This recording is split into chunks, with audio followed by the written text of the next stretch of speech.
Cooking oil reuse करना कितना smart है या नहीं? सी बीइंग एन इंडियन, हम फेंकते नहीं है चीजें। बिल्कुल।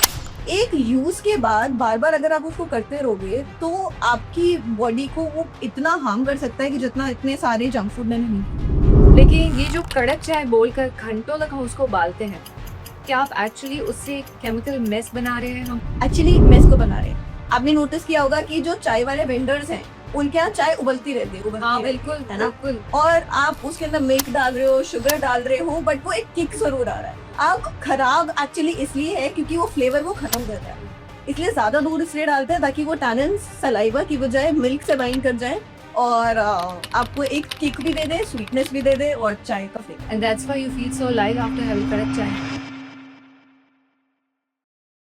केमिस्ट्री सिर्फ लैब में होती है? Wait till you meet this woman. She finds chemistry in your chai, in your skin care, even in your chapatis, in your rotis. Meet Shruti Munjal, the face behind Beaker and Bailiff, who is making science feel like everyday magic. Let's decode life, one chemical reaction at a time, and welcome Shruti Munjal at the sets of Identity. Thank you, Shruti, for being here. Thank you. Shruti, जैसा ही name suggest करता है, it is very much thought provoking. मैं जब I was just scrolling the Instagram and I got this page beaker and बेलन, तो मुझे बड़ा खुद भी बड़ा इंटरेस्टिंग सा लगा. What exactly is the concept behind this? The concept behind this is that I am dealing with both the things रोज. सुबह हाथ में बीकर होता है और शाम को बेलन होता है. वो ब्लेंड जो है वो श्रुति मुंजाल है. जो भी चीजें हम घर पे कर रहे हैं हम स्कूल में समझा रहे हैं, और जो स्कूल में समझा रहे हैं वही इम्प्लीमेंट घर पे कर रहे हैं. And this is the beauty of beaker and belan. Perfect, thank you. Okay, तो मैं सीधा अपने सवालों पर टूटने वाली हूँ क्योंकि मुझे बहुत सारे सवाल पूछने हैं. एंड द फर्स्ट क्वेश्चन जिससे मैंने देखा था आपका जो अकाउंट, जिस पे मैं बहुत ज़्यादा अट्रैक्ट हुई थी, द फर्स्ट क्वेश्चन इज, आपकी किचन हैबिट्स चुपके से आपकी सब्जियों को बर्बाद कर रही? अनियंस और पोटैटोज को साथ रखना एक सारी मिस्टेक है या नहीं है? आपने घरों में नोटिस किया होगा कि जब भी हम अनियंस और पोटैटोज को साथ में स्टोर कर रहे हैं तो एक जो बास्केट आती है उसके अंदर छेद होते हैं. हाँ जी. राइट. वो क्यों होते हैं? उसका रीजन बड़ा केमिकल बेस्ड है. रीजन ये है कि अनियंस जो है वो एक धीरे धीरे गैस छोड़ते रहते हैं, उसको इथिलीन गैस बोला जाता है. ओके. अब वो इथिलीन गैस का काम क्या है? वो एक वेकअप कॉल है. वो बाकी सब्जियों को बोलती है उठो जरा, स्प्राउटिंग स्टार्ट करो, फोटोसिंथेसिस स्टार्ट करो, जर्मिनेशन मोड में आ जाओ. तो पोटैटो जो बहुत सेंसिटिव है वो मान लेता है उसके बाद. तो वो क्या करता है? वो अपना फोटोसिंथेसिस स्टार्ट कर देता है, ग्रीन कलर आने लगता है, बडिंग होने लगती है, पोटैटो खराब होने लगते हैं. अच्छा, सिर्फ पोटैटो ही नहीं, जो पोटैटोज होते हैं वो भी धीरे धीरे मॉइस्चर छोड़ते रहते हैं. तो उस मॉइस्चर से वो अनियन भी खराब होता रहता है. तो अनियन भी थोड़े से स्लगिश से हो जाते हैं, थोड़े सॉफ्ट हो जाते हैं, खाने लायक नहीं हो जाते. बेटर है कि इन दोनों को अलग अलग करें, और इसीलिए वो छालीदार कंटेनर्स इसीलिए यूज किए जाते हैं ताकि हमारी मदर्स ऐसे ही रखती हैं. करेक्ट करेक्ट, ताकि वो जो गैस है वो इवेपोरेट हो जाए. अभी आजकल जो नए इंटीरियर्स हैं उसके अंदर सब कुछ पैक्ड है अंदर, which is not a good practice. अलग अलग रखना इट्स बेटर. तो कितना डिस्टेंस होना चाहिए? कहीं भी रख लो. पोटेटोज को हम कोल्डर प्लेस में रखते हैं, अनियंस को खुले में रखते हैं. वो depending upon your kitchen style आप कहीं पे भी रख सकते हैं. साथ में भी रखने हैं तो थोड़ा सा, जैसे जो कंटेनर्स की हम बात कर रहे हैं उसी तरीके के बॉक्सेस में रख सकते हैं. एक्चुअली अगर शॉर्ट पीरियड के लिए रख रहे हैं, अगर आपका कंजप्शन 3 4 5 दिन में खत्म हो जाता है तो ज्यादा फर्क नहीं पड़ता. बट हाँ, अगेन अगर आपकी फैमिली बड़ी है और लंबे ड्यूरेशन तक वो चल रहा है तो ज्यादा इफेक्ट पड़ता है. सो अनियंस एंड पोटैटोज जो है ना, हम जो साथ में लाकर रख देते हैं, तो साथ में ना रखें आज के बाद. ओके. कड़क चाय की ना मैं बड़ी फैन हूँ श्रुति, बहुत ज़्यादा. इसलिए कड़क है ना, तो हमारे इंडियंस में वैसे भी है ना कि चाय पियो सब ठीक हो जाएगा, करेक्ट. और छूटती भी नहीं है. लेकिन ये जो कड़क चाय बोलकर घंटों तक हम उसको उबालते हैं, क्या आप एक्चुअली उससे केमिकल मेस बना रहे हैं हम या नहीं बना रहे? एक्चुअली मेस को बना रहे हैं. चाय के अंदर ना टैनिन्स होते हैं, पॉलीफिनॉल्स होते हैं, एरोमेटिक कंपाउंड्स होते हैं. ये करते क्या? अगर हम धीरे धीरे इनको उबालेंगे ना, पहले तो ये अपने प्लेजेंट वाले मॉलिक्यूल्स चाय में डाल देते हैं. ठीक. तेज पे उबालो, 3 4 उबाले लो एंड चाय एंजॉय कर सकते हो. लेकिन वो जो कड़क चाय वाला कॉन्सेप्ट है, वो कड़क पता है क्यों लगता है? क्योंकि जब वो धीरे धीरे बॉईल होता रहेगा वो जो टैनिन्स हैं वो इतने ज्यादा एक्सटेंड तक डिजॉल्व हो जाएंगे कि वो आपके माउथ के अंदर जाके ना आप सलाइवा के साथ बाइट कर लेंगे और आपको एक बिटर टेस्ट देंगे। आपने नोटिस किया होगा कि जो चाय वाले वेंडर्स हैं उनके यहाँ चाय उबलती रहती है, उबलती हाँ रहती बिल्कुल है ना, बिल्कुल। और आप उसके अंदर मिल्क डाल रहे हो, शुगर डाल रहे हो, बट वो एक किक जरूर आ रहा है। वो किक इस टैनिन का होता है। अब खराब एक्चुअली इसलिए है क्योंकि वो फ्लेवर को खत्म कर रहा है, इसलिए ज्यादा दूध इसलिए डालते हैं ताकि वो टैनिन सलाइवा की बजाय मिल्क से बाइंड कर जाए और आपको एक किक भी दे दे, स्वीटनेस भी दे दे और चाय का flavour. And that's why you feel so alive after having karak chai. Okay, तो नहीं पी लीजिए। थोड़ी सी पीनी चाहिए। आप सारी जिंदगी दाल में लेमन स्क्वीज करके भरते आए हैं हम सभी, पर क्या आप हर बार उसके न्यूट्रिशन का आधा हिस्सा मान देते हो? सी लेमन डालने से न्यूट्रिशन बढ़ता है। Yes, exactly. That's what I was coming. मैं being a wellness coach, मैं खुद भी हमेशा क्लाइंट्स को बोलती हूँ कि it increases the vitamin C. Correct correct. So chemistry हाथ से कोई गड़बड़ है? केमिस्ट्री में एक्चुअली मैं बताती हूँ, जो दाल होती है उसके अंदर आयरन, राइट। अब आयरन का एब्जॉर्प्शन बॉडी में ना इतना इजीली नहीं होता, लेकिन जब आप विटामिन सी उसके अंदर ऐड कर दोगे थोड़ा सा एस्कॉर्बिक एसिड जो लेवल के अंदर होता आता है, वो दाल को प्रोटीन में बाइंड करने में इजी हेल्प करता है। प्रोटीन का एब्जॉर्प्शन जो है विटामिन सी के प्रेजेंस में बेटर होता है। ठीक है, विटामिन सी भी आ गया, आयरन का एब्जॉर्प्शन भी बेटर हो गया। अगर आप विटामिन सी नहीं डाल रहे हो तो विटामिन सी तो आ ही नहीं रहा है दाल के अंदर, आयरन का एब्जॉर्प्शन भी कम हो रहा है, तो न्यूट्रिशन 1/4 होता रहा है, राइट। अच्छा, अब आपने शायद हिस्ट्री में कहीं पढ़ा भी होगा, पहले के जमाने में ना सेलर्स जो होते थे वो विटामिन सी के लिए अपने पास ना नींबू कैरी करते थे। वो इसलिए करते थे क्योंकि पहले जमाने में ना स्कर्वी बहुत होती थी। इट इज अ डिजीज जिसके अंदर रिंकल्स आ जाते हैं, दांत निकलने लगते हैं, वो विटामिन सी की डेफिशिएंसी से होता है। अच्छा। तो जब वो आयरन के साथ बाइंड करता है ना तो और अच्छे से आता है, इसलिए sailors used to carry that lemon also scurvy बचाने के लिए। अच्छा, it's nutritious. It's nutritious. Okay. आप फ्रिज पे ब्लाइंडली जस्ट करते हो, पर सच ये है कि कुछ फूड्स उसके अंदर और जल्दी खराब हो जाते हैं। हम कहते हैं कि फ्रिज में नहीं रखनी चाहिए सारी सब्जी। इज इट ट्रू और नॉट? एंड केमिस्ट्री के एंगल से ओके, केमिस्ट्री के एंगल से ना हर एक फूड का, हर एक लिक्विड का अपना अलग वाटर एक्टिविटी, मतलब वाटर का कंटेंट डिफरेंट है, उनका स्ट्रक्चर डिफरेंट है, तो हर तरीके से अपना बैक करता है। जैसे अगर मैं मिल्क से स्टार्ट करूँ, दूध हम बॉईल करने के बाद मिल्क को फ्रिज में डाल देते हैं। क्यों डालते हैं? ताकि माइक्रोबियल एक्टिविटी जो है वो लेस टेम्परेचर पे रिस्ट्रिक्ट हो जाए, दूध देर से खराब होता है, जल्दी नहीं खराब होता। यही अगर आप बनानास को रख देंगे फ्रिज के अंदर तो उसके अंदर चिलिंग इंजरी हो जाती है, वो खराब हो जाता है, ब्लैक कलर का हो जाता है, राइट। तो बनानास फ्रिज में नहीं जाना चाहिए। सिमिलरली जिंजर फ्रिज में नहीं जाना और चाहिए। कोई तो कहता है कि बनाना फ्रिज में रखो, नहीं, बहुत अच्छा होता है। नहीं, चिलिंग इंजरी हो जाती है उससे लो टेम्परेचर पे वो बिल्कुल ब्लैक हो जाएगा, खराब हो जाएगा। क्योंकि सेम गैस जो अनियन में निकल रही थी वो बनाना में भी निकल रही है, वो अपने आसपास की बाकी चीजों को भी खराब करेगी, सो वो नहीं रखना है। पोटैटो को अगर आप फ्रिज में रखोगे तो उसका स्टार्च शुगर में कन्वर्ट हो जाता है, मीठे हो जाते हैं आप। अच्छा, आप ट्राई करना उसको। उसको भी नहीं रखना है। ऑन द कॉन्ट्ररी, अगर आप टिश्यू पेपर में रैप करके धनिए को रखेंगे तो वो ज्यादा लंबे तक टाइम तक फ्रेश रहता है क्योंकि वाटर कंटेंट कम है। बात घूम फिर के सिर्फ स्ट्रक्चर की। Nicely set. ओके, तो फ्रिज में इसका मतलब हम धनिया रख सकते हैं इन अ टिश्यू पेपर, लेकिन सारी चीजें नहीं रख सारी सकते। चीजें, अनियंस नहीं रख सकते, जिंजर नहीं रखना है, पोटैटोज नहीं रखने हैं, ब्रेड्स नहीं रखने हैं, एग्स नहीं रखने हैं। प्याज जो है आपको रुलाने के लिए डिजाइन हुआ है, मुझे ऐसा लगता है। ये कोई एक्सीडेंट नहीं, ये उनका केमिकल अटैक है आपकी आंखों पर। Is it true or no? It is true. Basically होता क्या है, अनियंस के अंदर ना एक केमिकल प्रेजेंट होता है, उसको एलिनेज कहते हैं। जब हम उसको कट करते हैं ना तो वो एक गैस प्रोड्यूस करता है, सल्फर कंपाउंड में गैस प्रोड्यूस करता है। अब वो गैस मूव करेगी, जब वो मूव करेगी आपकी आंखों में जाएगी, आंखों के मॉइस्चर से रिएक्ट करेगी। जब वो आंखों के मॉइस्चर से रिएक्ट करेगा सल्फर, तो वो माइल्ड सल्फ्यूरिक एसिड बनाता है। तो उसको वॉश आउट करने के लिए बॉडी का मैकेनिज्म है कि वो आपको रुलाएगा ताकि आंखों में सल्फ्यूरिक एसिड रहे नहीं। अच्छा, इसलिए हमें आंसू आते हैं। अब ट्रिक क्या है, या तो उस जो कंपाउंड है उसको डिसॉल्व कर दो, या उसको रिलीज करने की टेंडेंसी है उसको कम कर। तो दो तरीके हो सकते हैं, या तो कट करके उसको पानी में डाल दो, सल्फर कंपाउंड डिजोल्व हो जाएगा, आंखों में नहीं लगेगा।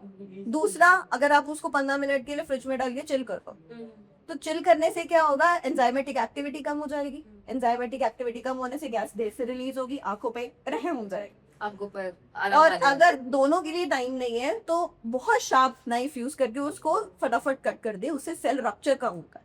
जितना धीरे कट करोगे उतना आंखों में पानी आएगा। और प्याज कटा हुआ भी नहीं रखना चाहिए श्रुति, इज इट ऐसा? It's because of the sulphur compound release हो रहा है, एक एरोमेटिक सा वियर्ड स्मेल क्रिएट करता है बस। ऑन द कॉन्ट्रेरी, आपको लहसुन को कट करके रखना चाहिए, उसका एक्टिविटी बढ़ जाता है, उसके बेनिफिट्स इंक्रीज हो जाते हैं। हमेशा लहसुन को कट करके 10 मिनट छोड़ो एंड देन यस।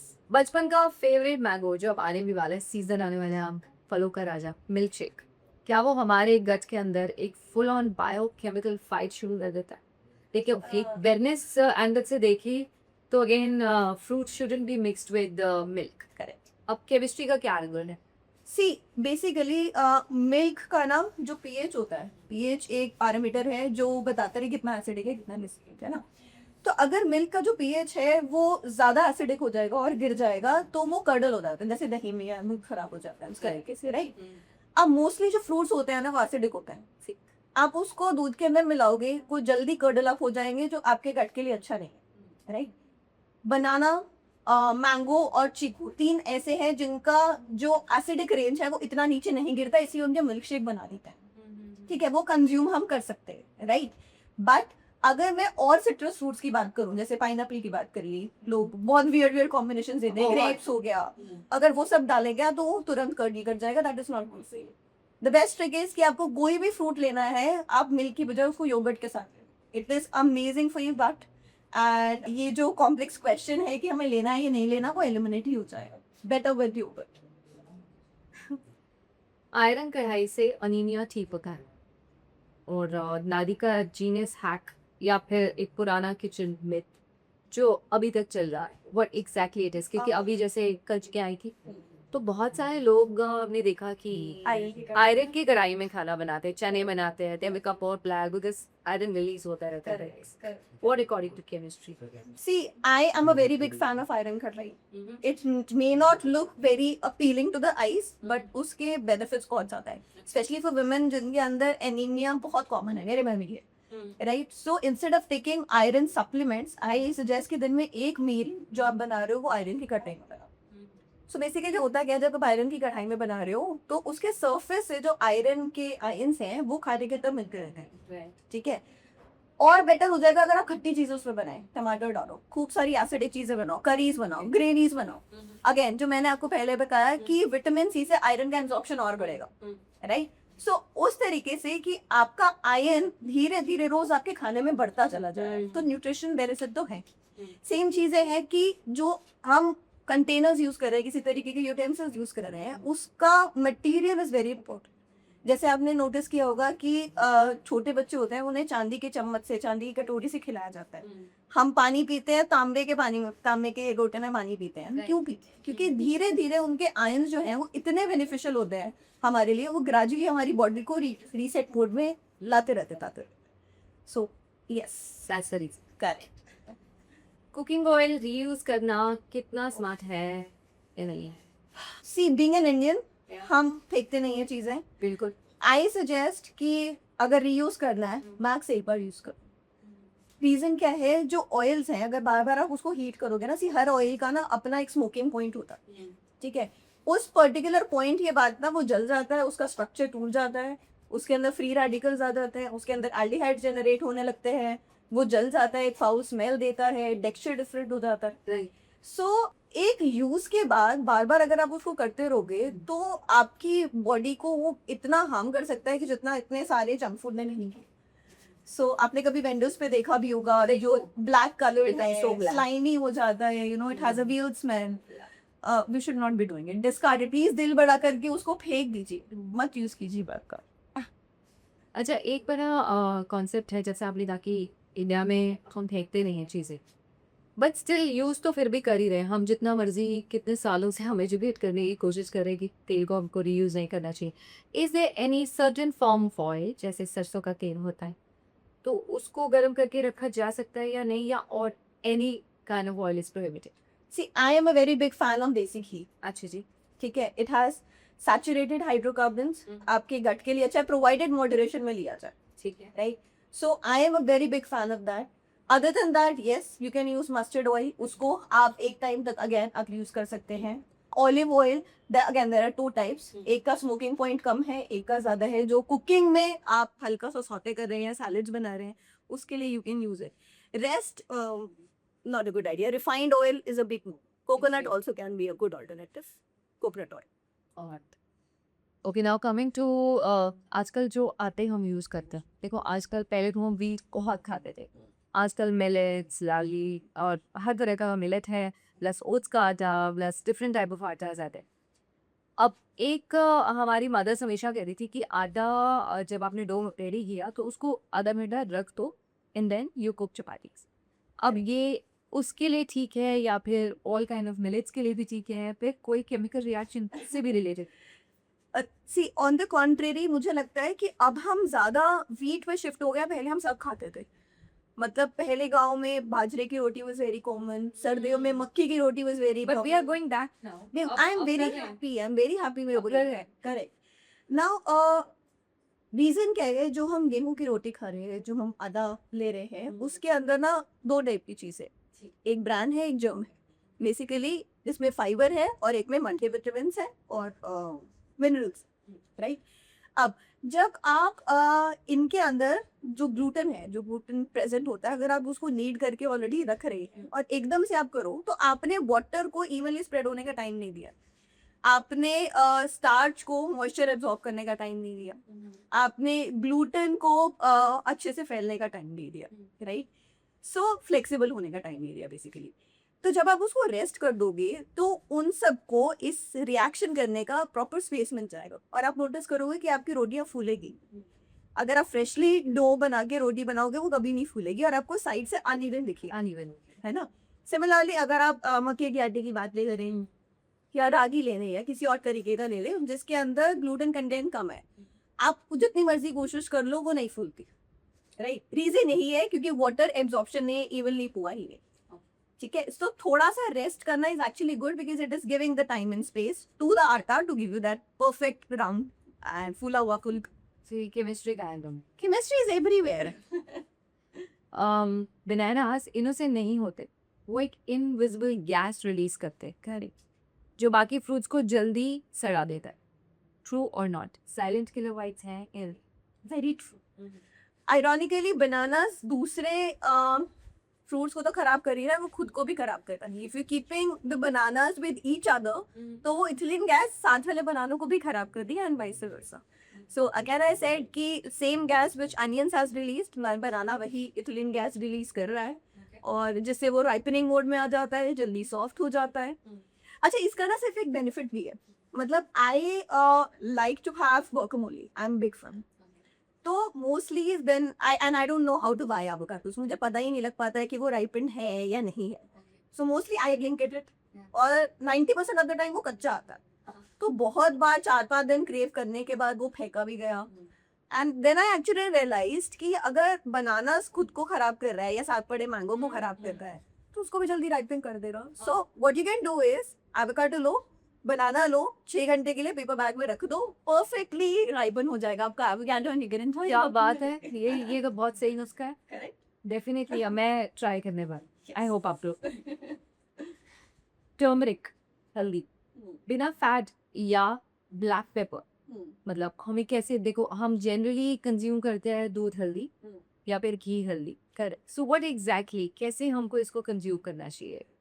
हल्दी is my favourite ingredient. I called it the gold of my kitchen. हल्दी का एक कंपोनेंट होता है उसके अंदर which is called curcumin. Okay. अभी जो कर्क्यूमिन है बेनिफिशियल होने के साथ साथ इसकी एक प्रॉपर्टी है कि सिर्फ ऑयल में सॉल्युबल है. ठीक है, अब ऑयल में जब सॉल्युबल है तो इसको घी के साथ मिला लो, दूध के साथ मिला लो, किसी भी तरीके के प्रोटीन के साथ मिला लो. राइट, अब जब आप इसका एब्जॉर्प्शन कर रहे हो उसके अंदर अगर आप चुटकी भर पिपरीन, मतलब जो ब्लैक पेपर है, वो ऐड कर दोगे तो इसका एब्जॉर्प्शन मानो कि कितना इंक्रीज हो जाएगा, 2000 टाइम्स. सो आपकी बॉडी इतनी जल्दी उसको रिफ्लेक्ट करने लगती है, आपकी बोन्स हील होने लगती हैं, आपके चेहरे पे ग्लो आने लगता है एंड मेनी मोर बेनिफिट्स। इतना इतना अच्छा एंटीऑक्सीडेंट है। सो यस, दूध हल्दी रात को पीना आपके माइंड को इतना रिलैक्स करेगा वो, एंड आपकी वूंड्स को हील करेगा। From a wellness angle as well. Yes, it's very beneficial. Pressure cooker में हम तो रोज़ खाना बनाते हैं, जो टेक्निकली एक कंट्रोल्ड बॉम्ब है, फिर भी खाना बेटर कैसे बनता है? सी प्रेशर कुकर में खाना इजी इसलिए बन जाता है बिकॉज जो प्रेशर है, जो टेम्परेचर जिस पे खाना बॉईल हो रहा है वो इंक्रीज हो जाता है। लेट्स सपोज पानी का, वाटर का और जो बॉइलिंग पॉइंट है वो 100 डिग्री सेल्सियस है, लेकिन अगर मैं उसको प्रेशर कुकर में डाल दूंगी तो वो 120 हो जाएगा, तो आपका खाना जल्दी बन जाता है, राइट। आपका जो राइस है वो जल्दी टेक्सचर पकड़ेगा, आपका जो दाल है वो जल्दी गलने लगेगी। But again pros and cons of both the things, अगर वो कंट्रोल्ड एनवायरनमेंट में नहीं है, आपने उसको बहुत ज़्यादा टाइम के लिए छोड़ दिया है, तो वो एक मुशी टेक्सचर ही ले लेगा, राइट। सो जो खाना 2 घंटे में आपकी कढ़ाई में बनेगा वही 40 मिनट्स में अराउंड आपका प्रेशर कुकर में बन जाएगा, but then you have to be very careful with the texture. So pressure cooker खाना is okay otherwise. Yeah it's perfectly fine. According to chemistry. Yeah in fact altitudes पे अगर आप जाएं, हायर एल्टीट्यूड्स पे, वहां पे तो प्रेशर इतना लो है, बिना प्रेशर कुकर के खाना पॉसिबल ही नहीं है। So that's okay. कर्ड और डोसा बैटर लिटरली अलाइक होते, मतलब हम रोज सुबह माइक्रोब्स खा रहे हैं, ऑल्दो बिना सोचे समझे, although as a balance coach also हमें मालूम है कि फर्मेंटेड फूड जो है वो हमारी बर्थ के लिए बहुत अच्छा है। केमिस्ट्री का गई है।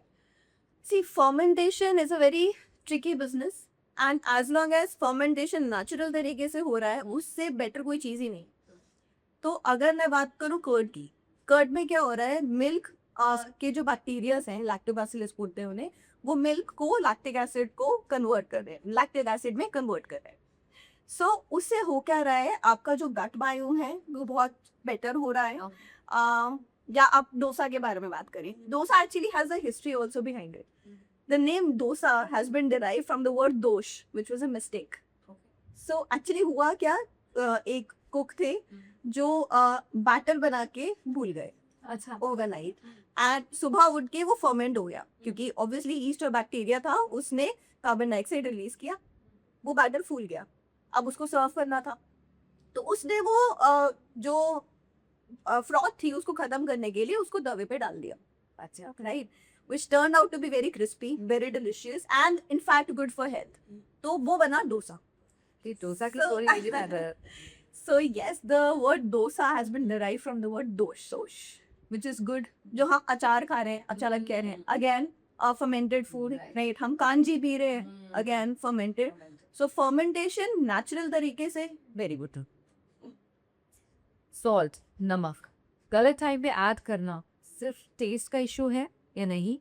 ये पूरी फूड डिश की केमिस्ट्री बिगाड़ सकता है, येस और नो, अकॉर्डिंग टू केमिस्ट्री वाला है। See, when you are using salt, हम इनिशियली कोशिश करते हैं उसको कि स्टार्टिंग में डाल, उससे होता क्या है, सॉल्ट इजीली सब्जियों में पेनिट्रेट कर जाता है और उसका पानी बाहर निकाल देते हैं, इजी कुकिंग होता है। तो सॉल्ट का टेस्ट जो है वो वेजिटेबल्स के अंदर रहता है, जैसे आपने कभी नोटिस किया होगा, मशरूम्स द बेस्ट एग्जाम्पल, हल्का सा आप सॉल्ट डालोगे and all the water comes up, right. So ये सब्जियां एब्जॉर्ब कर लेती हैं सॉल्ट को, तो इवनली टेस्ट आता है। Okay. Also it's not only about the taste, आपने कभी सुना होगा या कभी ऑब्जर्व किया होगा, अगर सब्जी के ऊपर से आप सॉल्ट डाल रहे हैं तो उससे हाइपरटेंशन के केसेस आने करते हैं, राइट। सो ब्लड प्रेशर पे इफेक्ट है, बिल्कुल। सो सॉल्ट इनिशियली डालो आराम से, वो टेस्ट भी बेटर करेगा, आपकी हेल्थ को भी खराब नहीं करेगा। And use iodise salt please. ये जो कॉमन मिथ चल रहा है कि सेंधा नमक यूज कर लो या रॉक सॉल्ट यूज कर लो, फास्टिंग के टाइम पे इट इज ओके, वो आपको मिनरल्स दे रहा है, but you need iodine in the diet, और कोई तरीका नहीं है आयोडीन लेने का, सिर्फ iodise salt. So as a wellness coach also, I appeal of this coffee that you should use iodized salt.